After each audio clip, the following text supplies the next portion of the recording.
Hello everyone. Now, thanks to Sebastian Furtado, I will be making a series. I will start it today where I talk about the new Guerlain Extraits because I haven't been able to smell them otherwise. And let me show you what my friend Sebastian sent me in this little package right here. This is very hefty, you know. So I've got all the X-rays, all the 6 of them. This is Rosa Centifolia. Let's see what else. This is Bergamote Fantastico. This is Vanille Planifolia. Let's see what else. Iris Pallida and Jasmin Grandiflorum. Now, the other X-ray from the new line is Tonka Sarrapia. And he sent me also a sample of the X-ray of Liu, which is very interesting, and I will talk about it as well, and Samsara X-ray. Now, besides that, he also sent me a sample of the Eau de Parfum Byzance from Rochas, which I'm also very curious about. Now, how are we going to do this? Because there's so many fragrances, and I do, because, you know, there have been other videos where you saw me filming 7 different fragrances in one go. But to be honest, I really want to do them justice, and I will want to apply them on the skin. And because I only have 2 hands, I will do 2 fragrances in one video. For today's video, I will choose Tonka Sarrapia and Bergamote Fantastico. The reason I'm choosing these 2 is because I haven't smelled any of them with the exception of Tonka Sarrapia, so I want to give you my, you know, second impressions. The other ones will be just first impressions. And I'm choosing Bergamote Fantastico, first of all, because I think I'm very curious about this one as well. Also because I just spoke about Bergamote Calabria, and I want to compare the 2 of them because I have the Bergamote Calabria blotter right here. So let's start with, Bergamote Fantastico, why not? Because this should be the lightest of the 2. I'm going to apply it on a blotter as well. And on my skin. And let's see how Guerlain's X-ray, you know about the X-rays, I don't need to tell you all about them. They are X-rays that have been launched, I think last year in 2023, or in the autumn, I think, and they are 6 of them following the 6 notes of the Guerlain. Bergamot is also something you find through all Guerlain fragrances, I think, but let's sniff this. Okay, this is Candied Orange. It is Candied Orange. It's a very ambery, orangey, lemony type of scent. Because I was very curious about how were they going to turn the smell, you know, the ingredient of bergamot, which is quite fleeting, you know, into something resembling an X-ray. Now, I don't know how much this will last, but rest assured, even though these are first impressions, in the videos to come, I will definitely reference the technical qualities of these X-rays as much as I can. I mean, I will wear them, I will let you know how much they last, if they last at all, and if they project, and all the technical details. Okay, so this is a very beautiful bergamot scent, which has, this is why I said it's a candied bergamot, because it has this resinous ambery base, and it doesn't, but let me tell you, the base is very well done because it doesn't interfere with the smell of bergamot at all. Because when you think of, you know, a very well-known bergamot fragrance at Guerlain, bergamot in the opening and amber in the base. There's Shalimar, and my fears were that, well, not my fears, but I thought maybe the amber in the base might interfere with the fragrance. And let me tell you, this is very, very well worked. This is very, very well done. I was thinking maybe the amber might be a bit too much and it wouldn't justify calling this a bergamot extrait. Now we will have to see how this evolves and if it changes at all. But you know, as it is, it's a very hyper-realistic bergamot, orangey / lemony type of scent. What I do find that it lacks, however, is I think the floral aspects that bergamot has naturally, I think they are a bit drowned in this amber, which is, you know, quite a shame. This is very pulpy, this is zesty bergamot. It's like smelling orange juice. So it is quite near the smell that the fruit has, not the rind. But just to briefly compare it to Bergamote Calabria, see, in Bergamote Calabria, I like that the bergamot is rendered in all its, you know, in all its aspects. And Bergamote Calabria is first and foremost a very fresh scent, which, you know, it is what bergamot, a bergamot scent should be. Now, this is not to say it's not a fresh scent. Bergamote Fantastico, that's a silly name. Bergamote Fantastico, Extrait 11. I'm not going to go into why it's called 11, and unless you really want me to. So they say that they harvest in the 11th month of the year, which is November. I'm trying to think of a reason why they would call it, you know, 11, just to sound interesting mostly. The first fruit of the month of November. This harvest, this early harvest gives the bergamot its amertume fusante érasée. It's a blinding bitterness and blinding bitterness. Okay. Blinding spicy bitterness. Well, sure. I mean, it is beautiful how close to the realistic experience of the fruit the smell is. Because indeed, it is like candied orange, or something very close to drinking orange juice while smelling orange, while eating or smelling orange sorbet. It is quite interesting, and it is very much a gourmand, you know, in that lemony, zesty kind of way. It is beautiful. I like the way this is done quite well.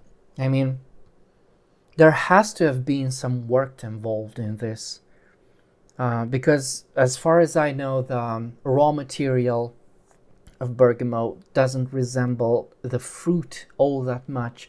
It mostly resembles the rind of the fruit. I mean, it is a slight difference, but the difference is there. Now, with Bergamote Calabria, again, the Aqua Allegoria, this one is a bit more, it's muskier. This one also has a bit of an ambery facet to it. It's just a slight bit of vanilla in there and a bit of resins mixed in, you know, for tenacity, if not for the smell. But it is a fresher experience with a bergamot fruit, you know. And it is a rather more complete experience when you think of a hyper-realistic rendition of the bergamot. This one, the Bergamote Fantastico, is still a very beautiful scent. I mean, I am quite surprised at the beauty of this scent. On the skin, it is going quite strong. And this is, you know, a relief. I don't have to mention this again, but these are very, very expensive. These are 550 euros per 50 milliliters. And this is why I will, well, never say never, but probably I'm not even interested in purchasing any of these. But it is nice to smell them. So this is why, them being so expensive, you do expect some, you know, at least quality, if not work. Because in terms of flaconnage, well, in terms of the bottles to me, I don't like them. I don't think they justify the huge price point. Well, to me, it would be, at least give me a nice bottle, but, you know, I don't like the golden caps. It's a preference thing. But the Bergamote Fantastico is a beautiful scent. Now, because I already smelled Tonka Sarrapia, let's see if there's any difference on the second try, and the first try on the skin actually. And let's see if something in my perception changes, because as I smelt it, well, there it is. Okay. This starts off so promising. It's very much in their style. I think Tonka is one of the most recognizable things in the Guerlain and at Guerlain. I think it's the way this Tonka is done in their fragrances that gives Guerlain this capacity of being recognized within other fragrances. And this, you know, Tonka, what does Tonka smell like? It's almondy coumarin, which is to say a very fresh type of almond scent that has vanillic undertones and leathery undertones. It is very much a gourmand. It's very oily, and it's almost like a resin. Now, this type of opening in Tonka Sarrapia, I got when I smelled La Plus Beau Jour de ma Vie, which I don't think is being done anymore. But some of you may know it. I don't have it. That was very expensive as well. But that was a very huge Tonka scent at Guerlain. There's also the other two huge Tonka scents at Guerlain that reference one another. And they are, the latest or the newest one was last year's Shalimar Millésime Tonka, which is gorgeous, and you know, it's one of my most beautiful, it's one of the most beautiful scents I've smelled at Guerlain. And the other one is the sadly discontinued now, I can't believe I'm saying this, Tonka Imperial. And I didn't want to bring the bottles here with me while speaking of Tonka Sarrapia, because I will plan to do a future video, because I ordered myself a newer bottle of Tonka Imperial, because it is, you know, it is discontinued, and I love that scent, and I don't want to be without it, and I will want to review it, and we will talk about current Tonka Imperial, the earlier Tonka Imperial, see if there's any difference there other than a matured bottle. And I will bring up Tonka Sarrapia and Shalimar Millésime Tonka as well, because they're all Tonka scents. Now, as beautiful as this Tonka experience is, sadly, I have to say that there isn't anything else than Tonka here. And why is this sad? Because let me tell you, this is a gorgeous scent, Tonka Sarrapia. It is a beautiful, gorgeous scent. You know, it smells like boozy almond. It's the epitome of gourmand, but still slightly non-edible type of fragrance, at which Guerlain do excel at. But this is Tonka, this is not Guerlain. This is the intrinsic qualities of Tonka. Now, I know the scope of these extraits were to exemplify the main notes of the Guerlain, but I thought that maybe these would be worked somehow. Now, in Bergamote Fantastico, I do get a bit of work, you know, this ambery base, that it's not interfering with the beautifully fresh bergamot side of the fragrance, you know. I think this is worked on. I think this is a beautiful scent. I think this might be worth, you know, the price point, maybe. I don't think either of these are worth that price point, but that's another discussion. While this one, Tonka Sarrapia, as beautiful as this is just Tonka. I mean, where is the work? Because if I think of Shalimar Millésime Tonka, or if I think of Hypnotic Poison by Dior, or if I think of the gorgeous, now discontinued again, Tonka Impériale, I think all of those fragrances I mentioned are far more interesting than Tonka Sarrapia. Now, is Tonka Sarrapia beautiful? I said this again and again. It is. But again, it's not almost 600 euros beautiful, you know. And I think it boils down to this.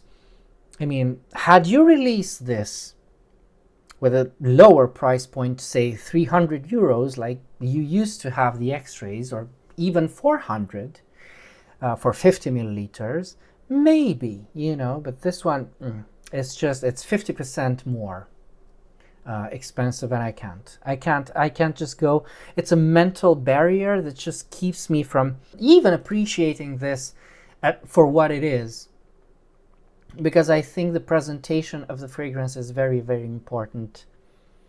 Now, sad to say, I did wear this.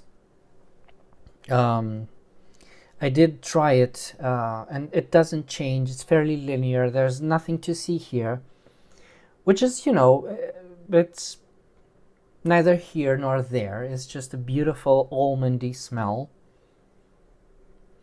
But it is quite a disappointment. I think I was expecting something a bit more, maybe something a bit more worked, maybe more references towards another beautiful Tonka of the house, which is L'Heure Bleue. Yes, L'Heure Bleue. I do find it to be a very beautiful rendition of Tonka. And Tonka just goes so well with powdery notes, such as in L'Heure Bleue, but this is just, it feels like it's empty of anything else rather than just Tonka.